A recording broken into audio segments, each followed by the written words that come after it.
The morning broke with a golden glow spilling across the wide prairie. The tall grass shimmered under the early light, bending and swaying as though the land itself were breathing. A meadowlark's call drifted in the air, carried on a breeze that smelled of dust, sage, and dew. Ethan McGraw guided his chestnut stallion along a narrow trail that wound toward the river. The saddle creaked with each step, leather worn smooth by years of lonely rides. He wasn't searching for trouble nor for company, only the silence that came with the land. Silence had become his closest companion. Years ago, love had slipped from his grasp, leaving only scars too deep to mend. He had buried himself in work, tending his ranch, watching the seasons turn. The cattle thrived, the fences held strong, but his heart remained hollow. At the riverbank, Ethan swung down from the saddle. He crouched low, dipping his canteen into the cold, clear water. The surface rippled around his hand. For a moment the world felt still, the kind of quiet that seeped into a man's bones. Then it came, a faint sound sharp against the hush, a splash. A muffled cry. Ethan froze, lifting his head. Out here, strangers were rare, and when they did appear, they often brought more trouble than peace. His gaze swept the river, scanning the currents that glittered in the morning sun. Then he saw it, her, a woman young and fragile, thrashing helplessly as the water carried her downstream. Her pale dress clung like a weight, dragging her deeper with every struggle. Ethan's pulse kicked hard. For the first time in years, his instincts roared louder than his doubts. Without hesitation, he charged into the rushing waters. The river was colder than ice and faster than a wild mustang tearing across the open range. The instant Ethan plunged into the torrent, the shock bit into his bones like knives. His boots grew heavy with water, dragging at his legs, but he fought against it, eyes locked on the figure ahead, the stranger who was slipping under the current's furious pull. She surfaced once, gasping, then vanished beneath a surge of foam. Panic clawed at Ethan's chest, but he pushed harder, arms cutting through the water with raw determination. He had faced stampedes, wild broncs, and raging storms on the plains, but nothing struck fear into him like watching this woman disappear. Her head broke the surface again. She tried to cry out, but the river swallowed her voice, filling her lungs with choking gulps. Her arms flailed, weaker with each desperate attempt to stay afloat. Ethan surged forward, teeth gritted, muscles burning. "Hold on," he roared over the thunder of the water, though he wasn't sure she could hear a single word. And then he reached her. His hand shot through the current, finding hers. Her skin was cold, trembling, slick with river water. Her grip was faint, fragile, as if it might slip away at any second. Yet when her fingers closed around his, it was with the strength of someone clinging to life itself. With every ounce of strength left in him, Ethan kicked, pulling her toward the shore. The current slammed against him, refusing to give up its prey, but step by step, stroke by stroke, he dragged her closer. Finally, his boots struck mud. With one final heave, he hauled her out of the water and onto the riverbank. They collapsed together in the grass, lungs heaving, hearts hammering. She coughed violently, water spilling from her lips, her body convulsing with the effort to breathe. Ethan dropped to his knees beside her, brushing soaked strands of hair from her pale face. She was bruised, scraped, trembling, yet alive. Her wide, terrified eyes met his. For a moment no words existed, only the raw truth of life and death. "You're safe now," Ethan whispered hoarsely. Tears welled in her eyes as she clutched at his shirt, refusing to let him go. When her voice finally returned, it was fragile, carried on the edge of a shiver. "My name is Clara," she whispered, as though even speaking might break her apart. Ethan guided her carefully to his horse, his weathered coat wrapped snugly around her trembling frame. The stallion shifted, but steadied as Ethan lifted her into the saddle. With one arm around her, he rode slowly across the prairie. The warmth of the animal beneath them, and the steady rhythm of its hooves, became a quiet comfort, lulling some of the fear from her bones. She leaned against him, not from choice but from exhaustion, and he didn't pull away. By the time the sun had set, and the first stars pierced the sky, Ethan had brought her home. Inside the modest cabin, he stoked the fire until it glowed bright, the orange light chasing away the night's chill. Clara sat close, her damp dress steaming faintly as the warmth finally began to return to her skin. For a long while, only the crackle of the fire filled the room. Then, in a voice still raw, Clara began to speak. She told him she had been running from a life that had never been hers to claim. A wealthy land baron, powerful, ruthless, had set his eyes on her.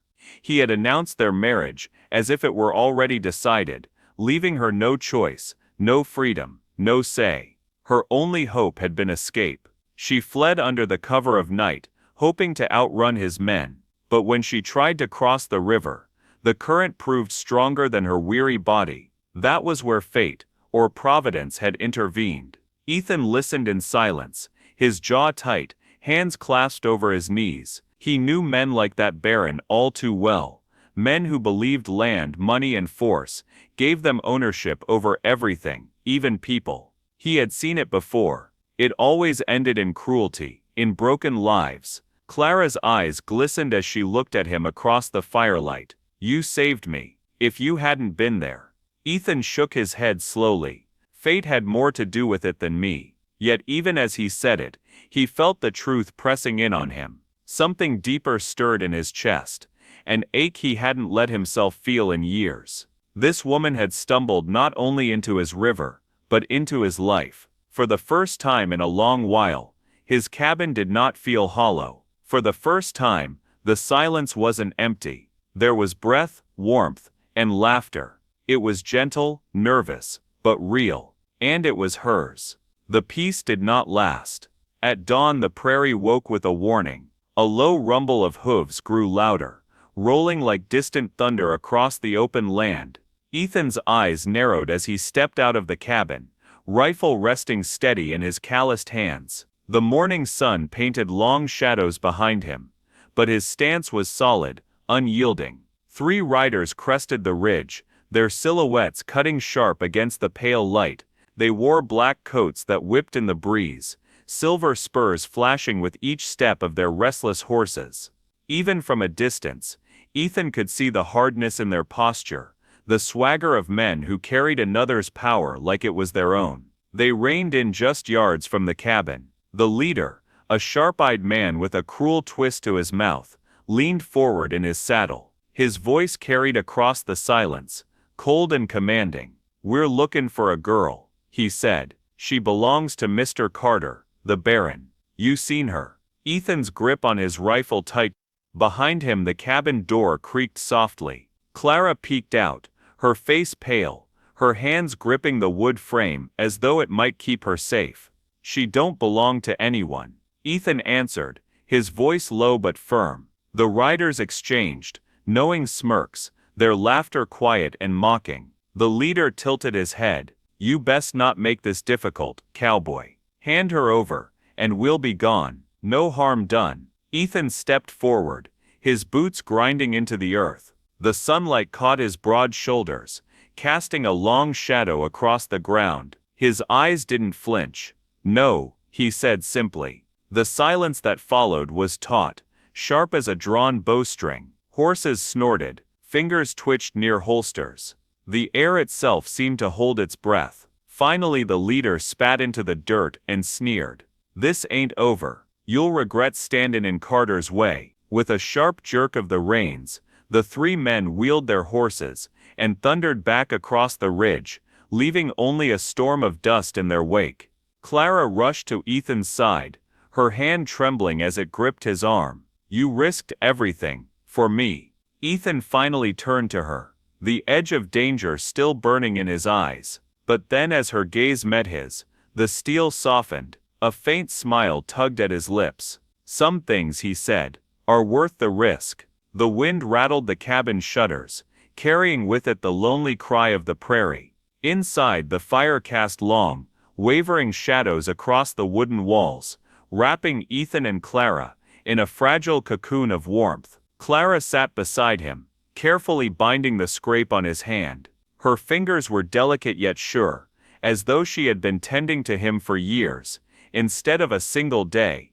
Ethan watched her quietly, every brush of her hand stirring feelings he had long buried beneath layers of loss. Finally he broke the silence, his voice low and raw. "I swore I'd never take a wife," he admitted. "Lost too much before. Didn't think I had it in me anymore." Clara paused, lifting her gaze to his. Her eyes shimmered in the firelight, not with pity, but with understanding. "And I never thought I'd find a place where I belonged," she said softly. "I wasn't looking for marriage, only freedom. But maybe freedom is finding someone who sees you as more than a burden." The fire crackled between them, filling the quiet with a steady rhythm. In that silence, something unspoken passed from one heart to the other, a recognition, a surrender, a promise neither dared voice until now. Ethan drew a breath, realizing the truth he could no longer deny. He wasn't afraid of heartbreak anymore. He was afraid of losing her.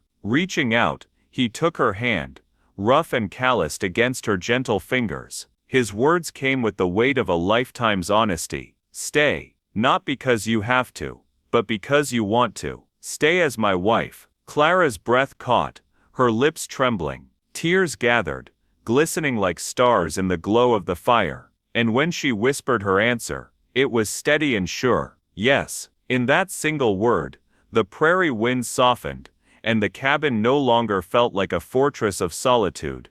It felt like a home. The wedding was simple, intimate, and perfect in its quiet honesty. Just a preacher, a couple of loyal ranch hands, and the endless sky stretching above them. Yet beneath the wide prairie sun, it felt as though the entire world had gathered to witness their union. The gentle wind carried wildflowers' fragrance, and the soft strum of a distant guitar seemed to mark the rhythm of their hearts. Neighbors whispered in disbelief at the sudden bond, but none could deny the intensity in Ethan's gaze, the way he looked at Clara, as if he had found something he had long believed lost. And Clara, standing there in her worn dress with sunlight glinting in her hair, felt the weight of fear lift from her shoulders. She was no longer running, no longer hiding from life. She had discovered freedom, safety, and a love that anchored her to the world. Days passed gently, marked by simple joys,